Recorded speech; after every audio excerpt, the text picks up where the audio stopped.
Question देखा टिक, question देखा टिक, instant answer, free के मार्क्स, और आपने अगर वो गवा दिए तो आपसे बड़ा मूर्ख है कोई? सत्यानाश हो जाएगा।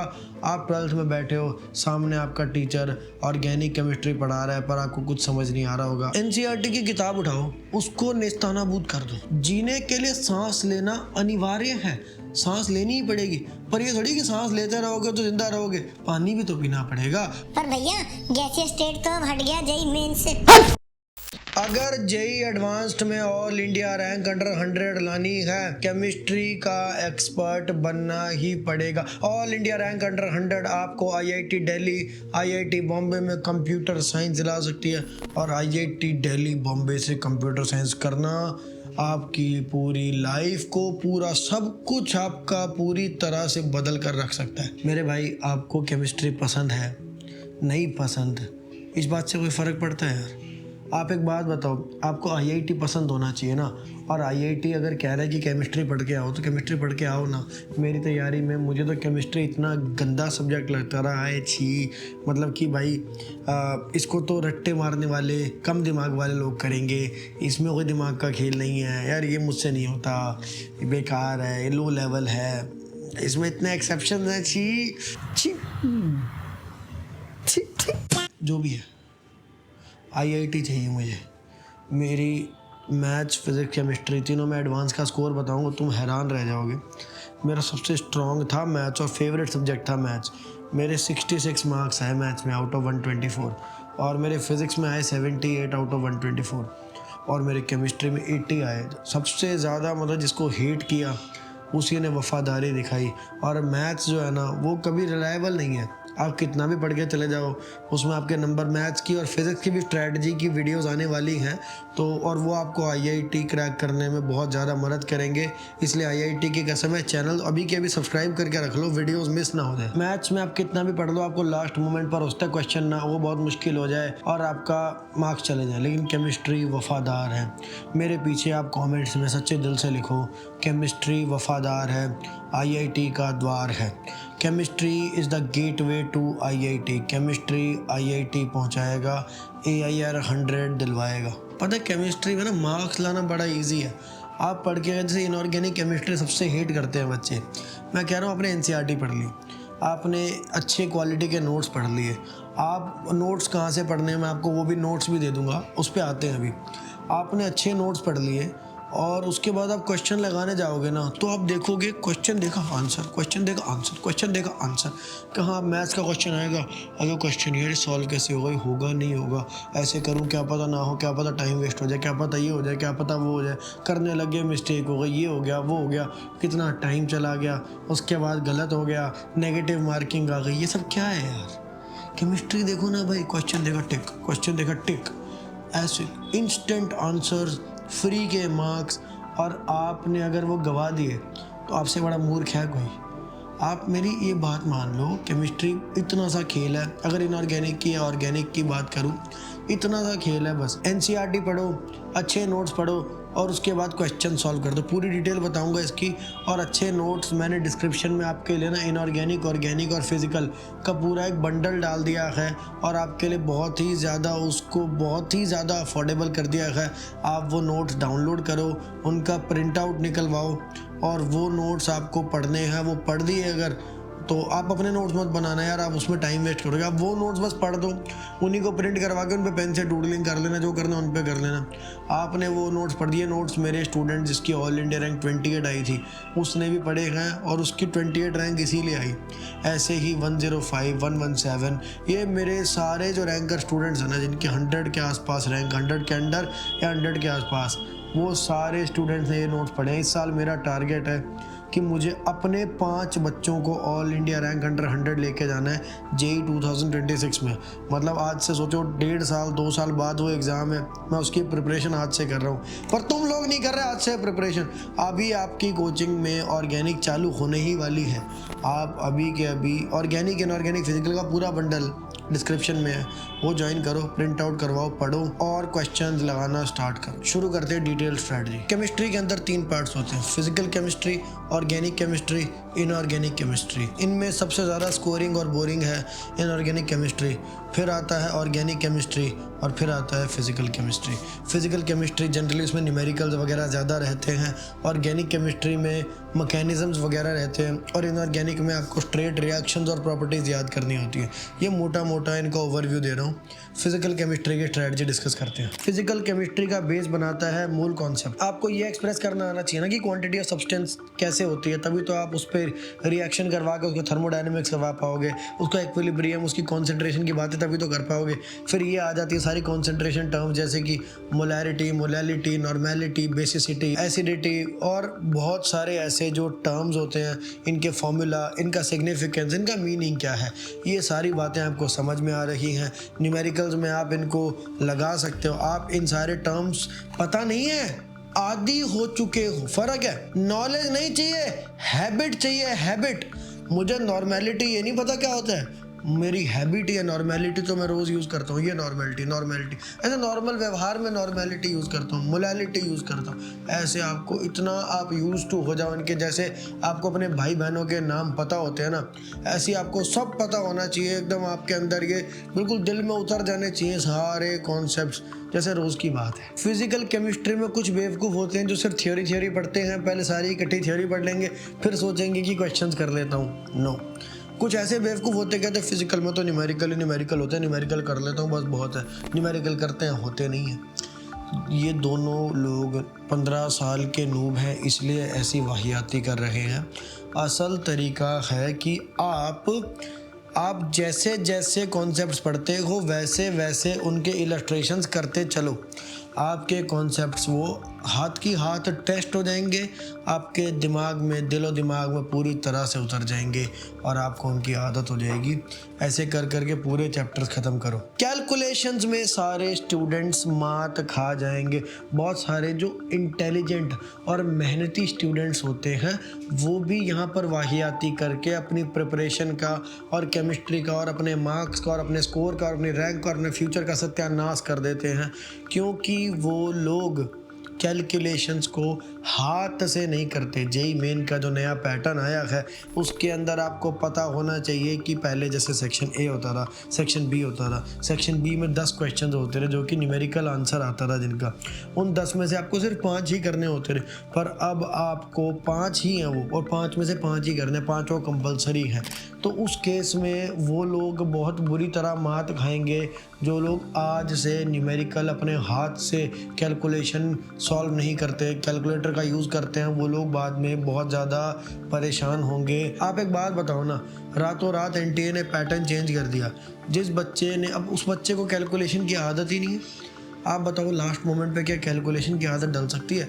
कैलकुलेशन की आदत कई महीनों पहले, कहीं बल्कि आपके पास 1.5 साल 2 साल बचा हुआ है, आप आज से अगर कैलकुलेशन की आदत डालोगे ना तो आपको फिर बाद में ये सब चीज़ें प्रॉब्लम क्रिएट नहीं करेंगी। यही सब टाइम के साथ प्लानिंग करनी होती है। इसीलिए ना प्रिपरेशन को खुद से नहीं करना चाहिए। 15 साल का बच्चा सोच रहा है मैं इस पूरी दुनिया के सबसे मुश्किल एग्ज़ाम को ना अपनी खुद की नूब प्लानिंग से ही कर दूंगा, इसलिए होता नहीं है। आपको अपनी लाइफ में कोई ना कोई IITian मेंटोर चाहिए जो आपकी प्रिपरेशन की देख रेख करे, आपको गाइड करे, नेक्स्ट स्टेप्स के बारे में सही टेक्निक्स बताए, स्ट्रैटेजी बताए और आपको सारे हैक्स बताए, टाइम टू टाइम मोटिवेट करे। जहाँ पर आप रोड ब्लॉक फेस कर रहे हैं वहाँ पर आपको निकलने का रास्ता बताए, आप जहाँ डीमोरलाइज्ड हैं वहाँ पर आपकी प्रॉब्लम्स को सॉल्व करें। ऐसे मेंटोर एक 16, 17, 15 साल के टीनेजर को बहुत ज़्यादा ज़रूरत होती है। आपके नेबरहुड या फैमिली में कोई भी IITian मेंटोर अगर है, आप उनसे हेल्प लीजिए, और अगर नहीं है तो आप डिस्क्रिप्शन में दिया हुआ फॉर्म भर दो, हम आपको एक IITian मेंटोर प्रोवाइड करेंगे। उसके लिए आपको हमारा मेंटोरशिप प्रोग्राम ज्वाइन करना होगा। अगर आज से आप सारी कैलकुलेशन हाथ से करोगे, सारे लॉग्स याद हो जाएंगे, आपको सारे टेबल्स याद हो जाएंगे। आप देखना आपकी कैलकुलेशन स्पीड किस कदर फास्ट होगी, और आपको आदत होगी तो आपकी एक्यूरेसी और सारी चीज़ें ऑन पॉइंट रहेंगी। वरना आप लास्ट में ये चीज़ें ठीक नहीं कर सकते, समय रहते ही करो। फिर आगे जैसे चैप्टर है गैसियस स्टेट। पर भैया गैसियस स्टेट तो अब हट गया जेई मेन से। जेई मेन से कौन सा IIT मिलता है बताओ? तो ये IIT जाना है या NIT जाना है। IIT का पेपर ब्रो होता है जेई एडवांस। जेई एडवांस से गैसीय स्टेट नहीं हटा है। गैसीय स्टेट आएगा, फिर थर्मोडायनेमिक्स आएगा, फिर केमिकल इक्विलिब्रियम, आयनिक इक्विलिब्रियम, ये सारे चैप्टर्स जो है ना, इन सबको करने की आपका बेस बनेगा और इनकी भी स्ट्रैटेजी है। पर वो सब अगर मैं अभी डिस्कस करूँगा तो ये वीडियो बहुत लंबी हो जाएगी। तो आप मुझे कमेंट्स में बताओ कि मैं क्या इसके ऊपर एक लंबी मास्टर क्लास करूँ या एक डिटेल्ड वीडियो सिर्फ फिजिकल केमिस्ट्री की स्ट्रैटेजी पर लेके आऊँ, या दोनों करूँ। मुझे कमेंट्स में ज़रूर बताना। जिस तरह हमारी सही अंडरस्टैंडिंग बनेगी मैं उस तरह से कंटिन्यू कर लूँगा। ऑर्गेनिक केमिस्ट्री की स्ट्रैटेजी बताने जा रहा हूँ। ये स्ट्रैटेजी इस वक्त की सबसे अर्जेंट स्ट्रैटेजी है। समझो कि सबसे अर्जेंट क्यों है। अभी आपका GOC चालू होने वाला है। Isomerism, alkane, alkene, alkyne, benzene, EAS, फिर 12वीं जो है ना पूरी आपकी ऑर्गेनिक से चालू होती है। उसमें आपकी NCERT का पहला चैप्टर आप पढ़ते हो हेलो एल्केन, हेलो अरीन। फिर आपको मैं बता रहा था याद होने, बल्कि इंसान को ना पूरा सिलेबस जुबानी जिस तरह मैं आपको बता रहा हूँ ना, ऐसे सिलेबस का नाम तो याद, ये तो मिनिमम चीज़ें जो होनी चाहिए। Halo alkane, hello Areen, alcohol, phenol, ether, aldehyde, ketone, carboxylic acid, amines, biomolecules, polymers, ये सारी आपकी ऑर्गेनिक केमिस्ट्री है। सारी की सारी इम्पॉर्टेंट है और अर्जेंट है। ये आज चालू हो जाएगी और अगले आपके पूरी 11वीं को पूरा इनकम्पस कर देगी। और फिर आपकी 12वीं का भी जो है पहले 4 महीने आप केवल और केवल ऑर्गेनिक केमिस्ट्री पढ़ रहे होगे। अगर आपने अभी ऑर्गेनिक केमिस्ट्री को सीरियसली नहीं लिया और आपने अभी अगर ऑर्गेनिक केमिस्ट्री अपनी स्ट्रॉन्ग नहीं करी, आपने अगर GOC को बहुत अच्छे से नहीं पढ़ा, आपका हाइड्रोकार्बन बर्बाद हो जाएगा। और आपका हाइड्रोकार्बन अगर बर्बाद और GOC बर्बाद होगी, आपकी पूरी 12th की ऑर्गेनिक केमिस्ट्री सत्यानाश हो जाएगा। आप 12th में बैठे हो, सामने आपका टीचर ऑर्गेनिक केमिस्ट्री पढ़ा रहा है पर आपको कुछ समझ नहीं आ रहा होगा। आप बड़े सीरियस, आप बड़े सिंसियर हो चुके हो, 12th आ गई है, आप मैच्योर हो गए हो, आप पढ़ना चाहते हो पर आपको कुछ समझ नहीं आ रहा क्योंकि आपने 11th में निगलेक्ट कर दिया। ऑर्गेनिक केमिस्ट्री इतना अर्जेंट, इतना एक्सट्रीम अर्जेंट मैटर है। इससे अर्जेंट आज की डेट में पूरी कायनात में कुछ है ही नहीं। ऑर्गेनिक केमिस्ट्री को और अच्छे समझ पाने के लिए आपका एक केमिकल बॉन्डिंग चैप्टर है, वो थोड़ा अच्छा होना चाहिए। मैं आपको एक बात सजेस्ट करता हूँ कि आप एटॉमिक स्ट्रक्चर और केमिकल बॉन्डिंग और पीरियोडिक टेबल, इनका ना 2-2, 3-3 घंटे का ना एक वन शॉट देख लो। मेरी बात समझ लेना, फिर से अपना नूब माइंडसेट मत दिखाना, मेरी बातों को गलत इंटरप्रेट मत करना। मैंने आपको ये नहीं बोला कि केमिकल बॉन्डिंग को अगर आप वन शॉट से कर लो तो केमिकल बॉन्डिंग पूरा हो गया।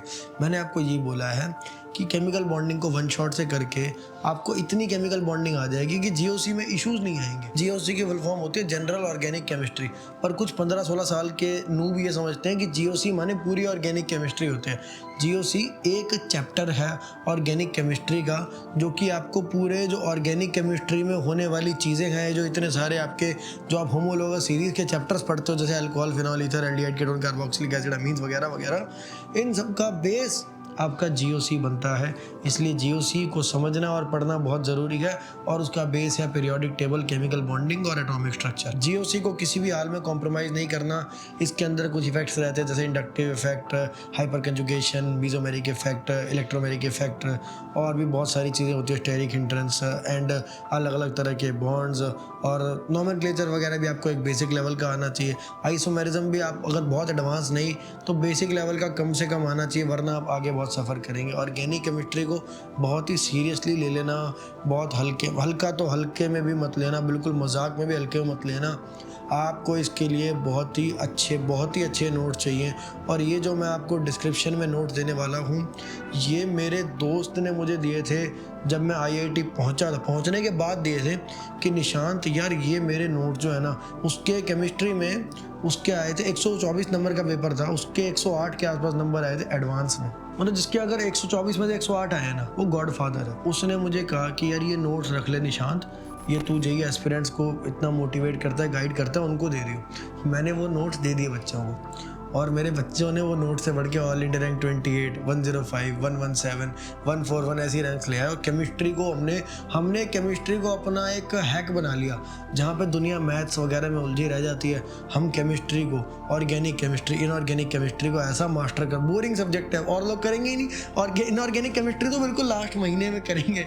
मत करो भाई तुम लोग, हम करेंगे, हम सारे, मेरे सारे स्टूडेंट्स ये सब करेंगे, बाकी लोग चाहे ना करें। उनका नहीं होगा। हमने तभी तो ऑल इंडिया रैंक 28 प्रोड्यूस किया। इन नोट्स को ज्वाइन करने का लिंक डिस्क्रिप्शन में डाल दिया है, इसको डिले मत करो, नोट्स परचेज करो, प्रिंट आउट कराओ, पढ़ना चालू करो। फिलहाल आपको ऑर्गेनिक केमिस्ट्री के बारे में इतना जानने की सख्त ज़रूरत थी, आगे मैं और बताऊंगा तो वीडियो बहुत लंबी हो जाएगी।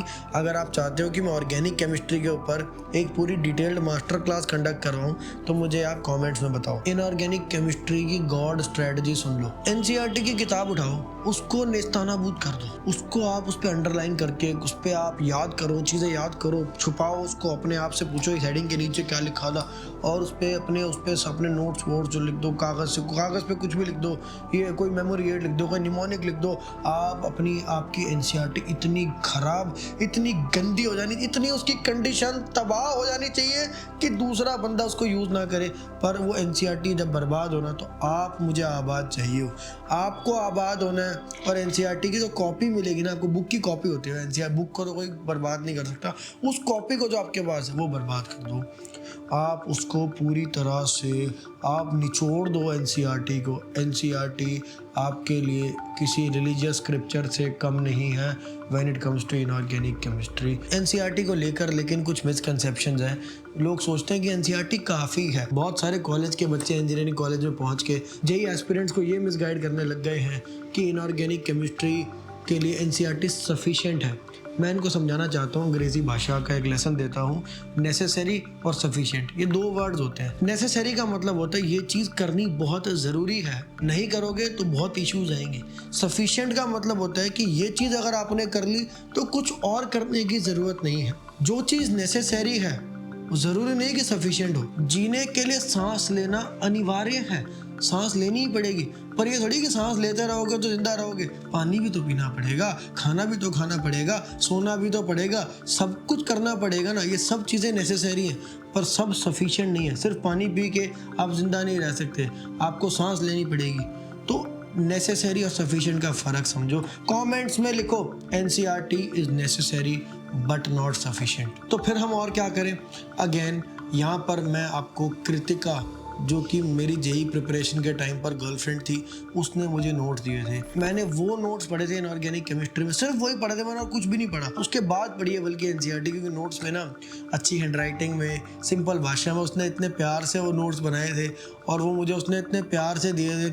मैंने उस प्यार के चक्कर में वो नोट सारे पढ़ डाले और मेरे केमिस्ट्री में, मतलब इनऑर्गेनिक केमिस्ट्री में तो मेरे ख्याल में 85-90% आए होंगे सिर्फ उतने पार्ट में। इनऑर्गेनिक केमिस्ट्री के लिए वो नोट जो मैंने खुद तो 247 रैंक लेके आए ही, फिर अपने स्टूडेंट्स को दे दिए, उनके फिर देख लो 28, 105, 117, 141 ये रैंक्स आई। तो वो नोट भी जो आपको डिस्क्रिप्शन में मैंने बंडल दे रखा है उसमें प्रोवाइडेड है। अगर आप अभी भी सोच रहे हो कि यार ठीक है बाद में शुरू करेंगे, बाद में ले लेंगे नोट्स, कभी करेंगे, अभी टाइम नहीं है, अभी मेरे को अभी इंस्टाग्राम स्क्रॉल करना है जाके, या अभी मेरे दोस्त का फ़ोन आ जाएगा BGMI खेलने के लिए या कुछ भी, तो यार मतलब ऐसे नहीं होता। चीज़ें जो होती हैं ना वो फट से झपटनी होती हैं और आपको जेईई के अंदर ऐसी अपॉर्चुनिटीज़, हो सकता है ये वीडियो आपने अभी देखी, अब आप भूल गए और आपने ज्वाइन नहीं किया, वो एडवांटेज से आप सदा के लिए जुदा रह गए। और जिसने सोचा कि नहीं भाई ये बढ़िया चीज़ है, ज्वाइन कर लेते हैं, ज्वाइन करके उसने वो पढ़ दी और पढ़ के भाई सारी नॉलेज ही आ गई, उसके मार्क्स सदा के लिए बढ़ गए। यही तो फ़र्क होता है टॉपर में और लूज़र में, वो अपॉर्चुनिटी को समझता है। तो यानी आपको पहले ये नोट्स पढ़ने हैं, फिर एनसीईआरटी पढ़नी है और उसके बाद आपको 3 चीज़ें बता रहा हूँ क्या करनी है।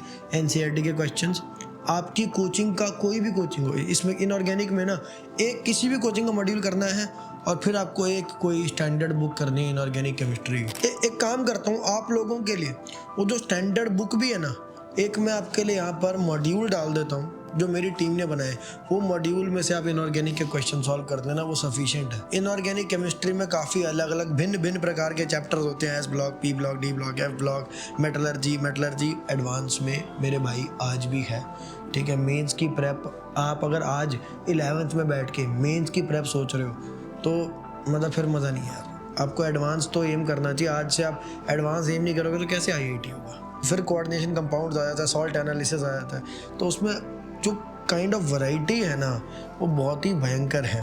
तो उस चीज़ को जो है ना उसके लिए एक कॉम्प्लिकेटेड सी स्ट्रैटेजी बन करके आएगी, तो उसके लिए तो मुझे आपके लिए मास्टर क्लास रखनी ही पड़ेगी। मुझे आप कमेंट से बताओ। मैं ऐसा सोच रहा हूँ कि एक लंबी मास्टर क्लास रखता हूँ जिसमें ऑर्गेनिक, इनऑर्गेनिक और फिजिकल, इन तीनों की ही आपको मैं स्ट्रेटजी बता दूंगा एक ही बार में। तो थोड़ा उसमें डिटेल लगेगी, वो आपको पूरा लाइव समझाना पड़ेगा मुझे। तो आप मुझे कमेंट से बताओ कि मैं वो कब करूँ आपके हिसाब से। जैसे कि मैंने आपको ऑर्गेनिक केमिस्ट्री की अर्जेंसी बताई, फिजिकल केमिस्ट्री में आप क्या क्या मिस्टेक्स कर सकते हो ये बताया, और इनऑर्गेनिक केमिस्ट्री का सिग्निफिकेंस बताया। ये सारी बातें आपको कोई बताता नहीं है और जनरली लोगों को पता भी नहीं होती, पर वो बस आके लोगों को बता रहे होते हैं। मैंने यार खुद IIT क्रैक किया है, JEE एडवांस 2016 में ऑल इंडिया रैंक 247 4 महीने में मैंने हासिल की थी, और मैं वही सारी टेक्निक्स आपको यहाँ बताता रहता हूँ। पर बहुत सारी चीज़ें ऐसी होती हैं जो आपके पर्सनल लेवल पर आपको एनालाइज करने के बाद ही बताई जा सकती हैं। आई एम श्योर आपकी बहुत सारी ऐसी प्रॉब्लम्स होती होंगी, और कई लोग ना कमेंट्स में वो बातें पूछते हैं और मेरी टीम कोशिश करती है उनको कमेंट्स में जवाब देने की, पर हम कई बार जब प्रॉब्लम थोड़ी गंभीर होती है तो हम उसका जवाब नहीं देते हैं, अवॉइड करते हैं, क्योंकि अगर हमने आपको पूरी तरह से एनालाइज किए बगैर कुछ भी ऐसा बोल दिया और आपने वो फॉलो कर लिया तो उससे आपकी प्रिपरेशन डिस्ट्रॉय हो जाएगी। तो इसीलिए आपको ना एक लॉन्ग ड्यूरेशन के लिए, यानी मान लो आज से लेकर के पूरे एंड ऑफ द आपकी JEE प्रिपरेशन, जिसमें आज अगर आप देखोगे तो 19-20 महीने बचे हुए हैं, उस पूरे टाइम पीरियड के लिए आपको एक कंटिन्यूअस मॉनिटरिंग और गाइडेंस, सपोर्ट, मोटिवेशन, स्ट्रैटेजी, इन सब की ज़रूरत पड़ती है। हमारे प्रोग्राम में जिन्होंने ऑलरेडी अवेल कर ली हैं फैसिलिटीज़, वो अपनी कोचिंग में बहुत अच्छा कर रहे हैं। आप उनके खुद के मुंह से सुन सकते हैं। मैंने निशांत सर की वीडियो देखकर मेंटरशिप प्रोग्राम को ज्वाइन किया था और ये डिसीजन मेरे लिए काफ़ी बेनिफिशियल रहा। मेरे मेंटर नितेश सर है जो कि IT दिल्ली से हैं। उन्होंने मेरी प्रिपरेशन को एक प्रॉपर डायरेक्शन दी। जब मैंने मेंटरशिप ज्वाइन की थी तब मुझे अपने टारगेट्स को अचीव करने में बहुत डिफिकल्टी हो रही थी, स्पेशली टाइम मैनेजमेंट और कंसिस्टेंसी को लेकर। मेरे मेंटर ने रूटीन को स्ट्रीमलाइन करने और ट्रैक पर रहने में बहुत मदद की। जब कभी मैं ऑफ ट्रैक हो गया, उन्होंने मेरी मैथ्स और ऑर्गेनिक केमिस्ट्री जैसे वीक एरियाज को स्ट्रेंथ करने में बहुत स्ट्रेटजी और हेल्प की। आज मेंटरशिप के थ्रू मैंने अपने प्रॉब्लम सॉल्विंग अप्रोच को काफ़ी इंप्रूव किया है और मैं JEE एडवांस के लिए अब ज़्यादा कॉन्फिडेंट फील कर रहा हूँ। हम आपको एक्चुअल IITians, यानी जो JEE एडवांस के टॉपर थे, रैंकर्स थे, हम उनसे आपको गाइड करवाते हैं। और यही रीज़न है कि हमने भी पास्ट में ऑल इंडिया रैंक 28, 105, 117, 141, 169 इस तरह के बहुत सारे रैंकर्स क्रिएट किए हैं, क्योंकि हम पर्सनल लेवल पर जाकर बच्चे की प्रॉब्लम सॉल्व करते हैं। तो अगर आप भी हमारे मेंटोरशिप प्रोग्राम से जुड़कर ये सारी फैसिलिटीज़ को अवेल करना चाहते हैं और अपनी प्रिपरेशन को बूस्ट करके अपनी कोचिंग में टॉप करना चाहते हैं, और हमारे बहुत सारे बच्चे हैं, बल्कि हो सकता है आपकी कोचिंग के टॉपर्स भी हमारे प्रोग्राम में हो।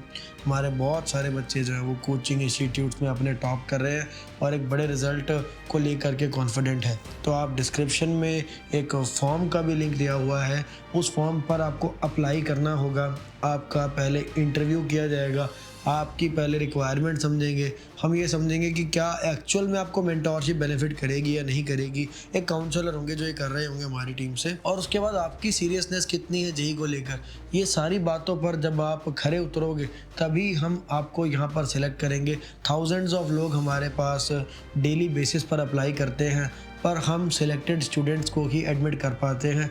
तो अगर आपको वहाँ पर एडमिशन ना भी मिले तो आप हताश ना होना। आप इस फॉर्म में अपनी डिटेल्स को प्रॉपरली भरो।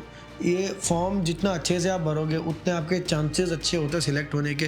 बिसाइड जो नोट्स हैं वो तो सबके लिए, वो कोई भी ज्वाइन कर सकता है। अगली वीडियो फिजिक्स या मैथ्स की आने वाली है, तो उसे मिस मत करना। मिलते हैं अगली वीडियो में। बहुत बहुत धन्यवाद।